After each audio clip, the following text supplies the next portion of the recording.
Philip Ingram, delighted today, still joining me in the studio, former senior military intelligence officer. I forgot your MBE then. Philip Ingram, MBE.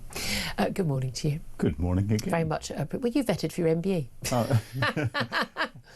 about vetting in the last couple of weeks. You're vetted through the whole of your career at different levels, and yeah, vetting is very interesting. I had a vetting unit as part of my battalion. I'd love to know what they know about you. Do you think I'd pass vetting? Do you think I pass vetting to be an ambassador?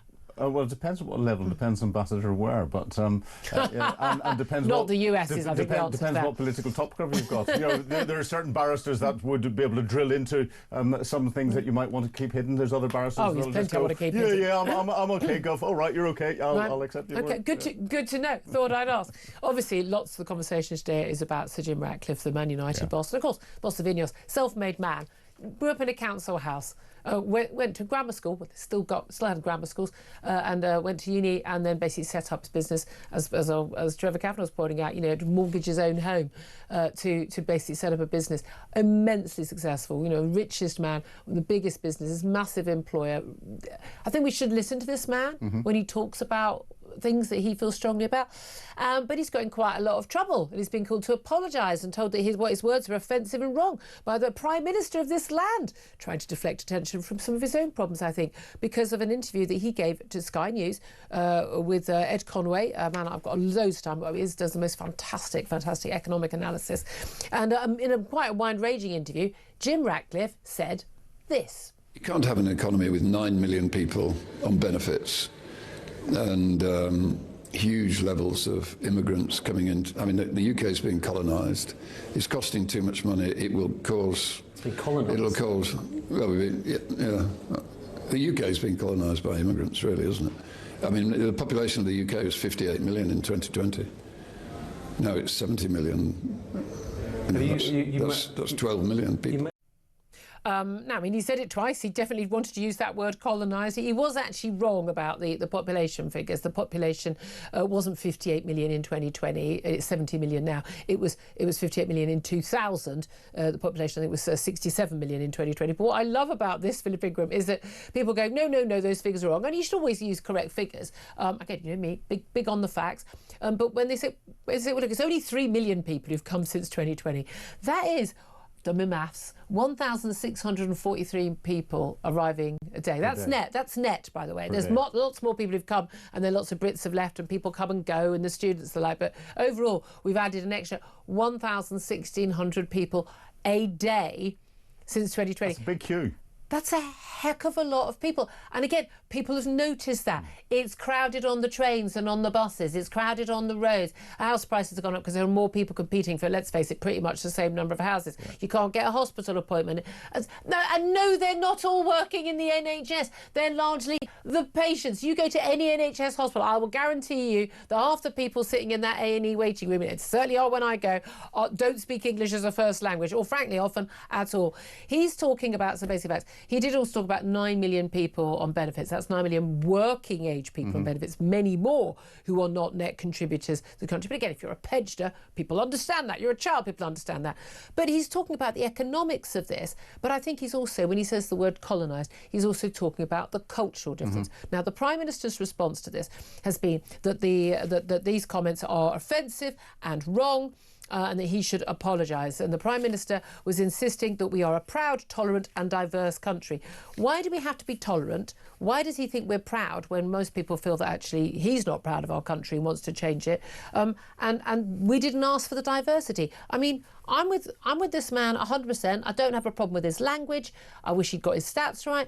But at the end of the day, we should be listening to this person. He's saying what millions of people are thinking. Yeah, the Prime Minister is zooming in on minutiae, and he's trying to attack anything that is around the outside of what Sir Jim Ratcliffe said, rather than the substance of it, because the Prime Minister knows that the substance of it is right. And actually, if you then zoom out even further, the worrying thing is, and we've had a number of people criticising Enoch Powell's 1968 Rivers of Blood speech, and that Rivers of Blood came from a classic quote, not him saying this is going to happen. But a lot of what he has suggested is going to happen is the way society is being polarised today. But the mass scale of immigration would lead to divisive divisiveness and division and on that the is streets. exactly what is happening in our society. And we should be, our politicians, instead of criticising them for his tax affairs or criticising them for getting statistics wrong or criticising for doing something else, need to zoom out and look at the bigger picture and suddenly go, we do have a brewing problem here, and if we don't deal with it But numerous soon. Prime Minister David Cameron identified things. Baroness Louise Casey, who's been trusted from everybody, from every Tory, every Labour,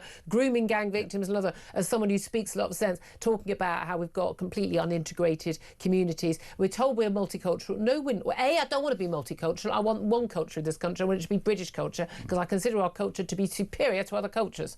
I do. That's why I choose to stay in this country. I don't want to live in a country where it's okay to cut the genitals of a baby. I don't want to live in a country. I'm opposed to male circumcision as well, by the way. I don't live in a country where girls are married off to their cousins. I don't want to live in a country where men can beat their wives and it's still legal. I don't want to live in a country where if you leave your faith, you can be executed. I don't live in a country where you can't criticise religion of any kind. I don't want to live in those countries. I'm sorry, I don't. And so I choose not to. And if that's how you feel, don't live here, is my view. But this is the thing. You know, he's saying stuff that a lot of people know to be true, and our politicians have been ignoring for a very long time. Every now and then they come out and say it, like David Cameron did. Like Rishi Sunak touched on it a bit. Even Keir Starmer a year ago was talking about we are an island of strangers. Oh, then he backtracked. I haven't actually read the speech. But we are an island of strangers. We have brought in not just millions of people who are not net contributors to this country, one person doing low-skilled, low-wage labour with largely a man, with a wife who doesn't work or speak the language, and 4 kids, is not going to be a net contributor to this country. They are not, I'm sorry. Moving into an area where everyone else is from the same national heritage, not speaking the language, not mixing, not integrating. I'm sorry, this is a disaster economically, it's a disaster culturally, it's a disaster socially, and it has divided our country. So people pointing out facts doesn't divide the country. The actual facts are what has divided the country.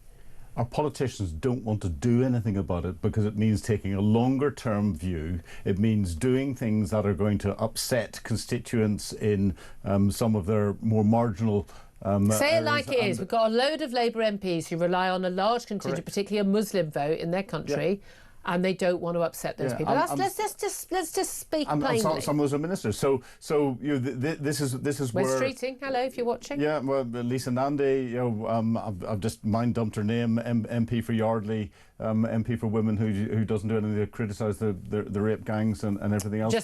Jess Phillips, that's it. And they will not take a longer term view to deal with the growing issue. And this is where our politicians are building up a longer term problem for this country. And this is where Enoch Powell's predictions could come true if they don't do something about it. But it's not a vote winner. It's not something that they need to concentrate on today. They can push it off. I don't even think that it's too difficult for them to.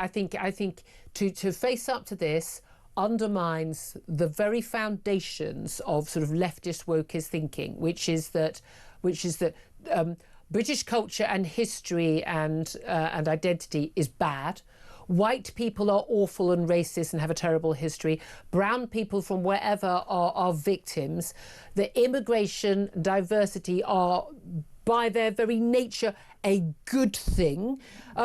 These are, and the immigration definitely to this country has been an economic miracle for us, despite the fact that our economic statistics quite clearly show that it has not been. And the argument that, well, it would have been worse without these people is abject nonsense. We're in a situation where they cannot accept this is true, what he said, because you take that one brick out of that edifice, the whole thing comes down. But if you go hard left, you go Marxist-Leninist, and then you can't have different cultures. They'll be oppressed. You can't have anything that doesn't follow what the state says. You don't allow this sort of diversity. None of that's there. So they keep saying this is leftist culture. It's not leftist culture when you're pushing towards Marxism. No, the woke so-called. It's the woke culture. Yes, completely. But it's blancmange. It's where people can't make their mind up. They haven't got a clue who they are. I want to play another clip. This involves the United Nations. We've got so many other things I want to talk about, but we're going to get to those with guests over the next couple of hours. But I do want to play you a clip of something that happened at the United Nations this week. I mean, it's not the top of the news agenda, but I think it's where you and I talk a lot about international politics. There's lots going on in terms of Ukraine at the moment. We'll come to that bit later as well. We've got these talks. We've got the Munich, the Defence Security Conference starting tomorrow. We've got defence ministers meeting in Brussels today, and there's a lot of talk about these American talks with the Iranians about nuclear situation. Now we've had the Iranians. I mean, because there wasn't that much footage, because they stopped the internet basically. Perhaps it should have been on more front pages, more time. But we think possibly up to 30, 40, 50,000 people, largely young people, fighting for democracy. All they were doing, peaceful demonstrations, were murdered in cold blood, shot down, later machine gunned by their own government for simply demanding some basic human rights that we take for granted in this country. We really have got to stop taking those for granted. This week, this is so bizarre. The United Nations decided that they would have 2 new vice chairs for the Commission for Social Development. Just have a little watch and a listen to what happened. May I take it that the Commission wishes to elect by acclamation Mr. Abbas Tajik of the Islamic Republic of Iran and Mr. Shahryar Hajiev of Azerbaijan as vice chairs of the 65th session of the Commission for Social Development. I hear no objection. It is so decided. No one even objected to this, OK? So the United Nations has just elected, without objection, Iranian representatives, so Iran, as the vice chair of the UN Commission for Social Development. What does that UN Commission do? It prioritises advancing, I kid you not, democracy, gender equality and fostering tolerance and non-violence. You could not make this up. When you listen to the UN criticising Israel and giving nonsense pronunciation, things about colonisation, all of that, the nonsense that they do, decolonisation, all that stuff, and war crimes. This is the same organisation that thinks that a government that has just murdered in cold blood tens of thousands of their own young people peacefully demonstrating on the streets, that they should be put on the UN Commission for Social Development. This is a waste of time organisation. We need to leave it, we need to defund it, and we need to start again. I've worked with the UN in different operational theatres. I've been to the United Nations in New York. It is one of the most corrupt organisations that there is going, and these sorts of committees and all the rest are completely irrelevant. Everyone ignores them. No, they are, but we're paying for it all, and it's all bought. It's all bought and paid for by the Chinese, by the Russians, by the Arab states, by a lot of very, very, very questionable governments. But I just wanted you to see that madness. Anyway, 11